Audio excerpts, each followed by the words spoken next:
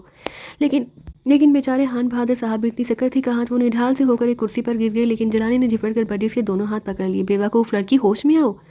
لیکن بیوقوف لڑکی نے اب رونا شروع کر دی، وہ پھوٹ پھوٹ کر رو رہی تھی اور عمران ایک طرف کھڑا ہے مکانہ انداز میں پلکیں جھپکا رہا تھا۔ اس تک جو کچھ بھی ہوا وہ عمران کی اسکیم کے عین مطابق تھا۔ اسے خان بہادر جیلانی کو جو خطوط بھیجے تھے ان میں لکھا تھا کہ وہ 11:15 بجے اسے گھر پہنچے اور بیرونی کمرے میں بیٹھ کے اس کی اور مجرم کی گفتگو سنے، لیکن یہ بات تو شاید دونوں کے وہم و گمان میں بھی نہ ہوگی کہ مجرم برجس ہے۔ خان بہادر اور جیلانی جب وہاں پہنچے تو اس وقت سلیمان عمران کی ہدایت کے مطابق دروازے پر ہی موجود تھا۔ اس نے اندرونی کمرے کے دروازے پر 2 کرسیاں بچھا دی جہاں بیٹھ کر خان بہادر اور جیلانی نے عمران اور برجس کی گفتگو سنی تھی۔ بیٹے، خان بہادر بھرائی ہوئی آواز میں بولے، کیا میں توقع کروں کہ یہ راز راز ہی رہے گا؟ آپ بے فکر رہیں خان بہادر صاحب، آپ میرے بزرگ ہیں اور آپ کے خاندان کی عزت مجھے اتنی ہی عزیز ہے جتنی اپنے خاندان کی۔ میں تمہارا یہ احسان کبھی نہیں بھولوں گا بیٹے، خان بہادر نے رندی ہوئی آواز میں کہا۔ کمرے میں اب برجس کی سسکیاں ابھر رہی تھی۔ اسی شام کو رحمان صاحب کی کوٹھی پر عمران کی طلبی ہوئی۔ میں نے آج خان بہادر صاحب کو فون کیا تھا۔ رحمان صاحب عمران کو گھورتے بولے، انہوں نے کہا کہ اب مزید تفتیش کی ضرورت باقی نہ رہی ہوگی۔ عمران نے بے پرواہی سے کہا، آخر اس بات سے خان بہادر کا کیا مطلب تھا؟ یہ تو خان بہادر ہی بتا سکیں گے۔ انہوں نے تشریح نہیں کی۔ اس میں میرا کیا قصور ہے ڈیڈی؟ عمران نے معصومیت سے کہا، میں تم سے پوچھنا چاہتا ہوں کہ اس معاملے کا کیا رہا؟ اب برجی سے میری شادی نہ ہو سکے گی۔ عمران مغموم لہجے میں بولا، سارا معاملہ نبٹ کیا مجرم کا پتہ لگ گیا ہے؟ کون ہے مجرم؟ بس یہ نہ پوچھے ڈیڈی، میں نے اس مجرم کو معاف کر دیا ہے۔ اگر نہ کرتا تو خان بہادر صاحب کی بھی بدنامی ہوتی اور شاید ہمارے خاندان کی بھی، لیکن مجھے کچھ دن اور مصروف رہنا پڑے گا۔ ناگر نام کے آدمی کا پتہ چلا ہے جو بلیک میلنگ کرتا ہے، میں اس کے خلاف ثبوت مہیا کرنے کی کوشش کروں گا اور اس کے بعد حج کرنے چلا جاؤں گا۔ انشاءاللہ آج کل حج کرنے میں بڑا فائدہ ہے ڈیڈی، لوگ اسی بہانے اسمگلنگ کیا کرتے ہیں، وہاں سے سونا لاتے ہیں اور یہاں بھیج دیتے ہیں۔ میں بھی سوچ رہا ہوں کہ ایسا ہی کروں، فائدہ ہی فائدہ ہے۔ میں 4 حج کرنے کے بعد لکھپتی ہو جاؤں گا اور پھر بڑی ٹھاٹ دار شادی کروں گا۔ اس بات کے امکانات بھی ہے۔ عمران نے بڑی مضبوطی سے ہونٹ بند کر لی۔ میں تم سے مجرم کا نام پوچھ رہا تھا رحمان صاحب غرائے، میں معافی چاہتا ہوں ڈیڈی، یہ نہ بتا سکوں گا، میں نے کسی سے اس بات کو راز میں رکھنے کا وعدہ کیا ہے۔ اچھا اب میں چلتا ہوں، آداب۔ عمران کمرے سے نکل آیا اور رحمان صاحب کسی سوچ میں ڈوب گئے۔ عمران باہر نکلا ہی تھا کہ ثریا نے پکڑ لیا۔ کیا بات ہے؟ عمران خوفزدہ سے انداز میں بولا، اماں بھی بلا رہی ہیں۔ کیوں؟ شاید کوئی دوسری لڑکی ڈھونڈی ہے انہوں نے۔ مر گئے؟ عمران کر رہا، لیکن اماں بھی کے پاس جانا ہی پڑا۔ کیوں بلایا تھا انہوں نے تجھے؟ اماں بھی نے پوچھا۔ شادی کی بات کرنے کے لیے، مگر اماں بھی میں اب حج کرنے جا رہا ہوں۔ ڈیڈی سے بھی میں نے کہہ دیا ہے کوئی کہ حج سے واپسی پر شادی کروں گا۔ ہاں ثریا ہاتھ سے کوڑ کر بولی، حج کرنے جائیں گے بیچارے، یہ منہ اور مسور کی دال۔ اماں بھی ٹھنڈی سانس لے کر بولی، شاید میں تیری شادی کی حسرت لیے ہی دنیا سے چلی جاؤں گی۔ توبہ توبہ، عمران اپنا منہ بیٹتا ہوا بولا، اس دنیا سے جائیں آپ کے دشمن۔ رہا شادی کا معاملہ تو آپ بے فکر رہیں، کچھ دن اور نکلنے دیجیے، پھر 1-1.5 درجن شادیاں بیک وقت کرا ڈالوں گا۔ عمران خاموش ہو کر کے نکلوں سے اماں بھی کی طرف دیکھنے لگا جو کسی گہری سوچ میں پڑ گئی تھی۔ اب میں جاؤں اماں بھی؟ عمران نے معصومیت سے پوچھا۔ 2 گھڑی بیٹھ نہیں سکتے ماں کے پاس؟ ثریا نے آنکھیں نکال کر کہا۔ عمران ایک ٹھنڈی سانس لے کر رہ گیا تھا، لیکن تھوڑی دیر ہو جانے کے بعد اجازت مل گئی۔ وہ اماں بھی کی سینکڑوں دعائیں اور ثریا کی بڑبڑاہٹ سنتا ہوا کوٹھی سے نکل گیا۔ یہ تو پیارے ساتھیوں، اسی کے ساتھ عمران سیریز کے اس ناول ضد مجرم کا اختتام ہوتا ہے۔ امید کرتی ہوں کہ آپ کو یہ ناول بےحد پسند آیا ہوگا۔ تو اسی کے ساتھ ہمیں دیجیے اجازت، ہم آپ کی خدمت میں حاضر ہوں گے اسی طرح کے ایک دلچسپ ناول کے ساتھ، لیکن جانے سے پہلے میری تمام ساتھیوں سے گزارش ہے کہ ہمارے چینل نینا وائس کو کر لیجیے سبسکرائب، تاکہ ہماری آنے والی ہر نئی کہانی کا نوٹیفیکیشن آپ کو بر وقت ملتا رہے۔ تب ہمیں دیجیے اجازت، اللہ حافظ۔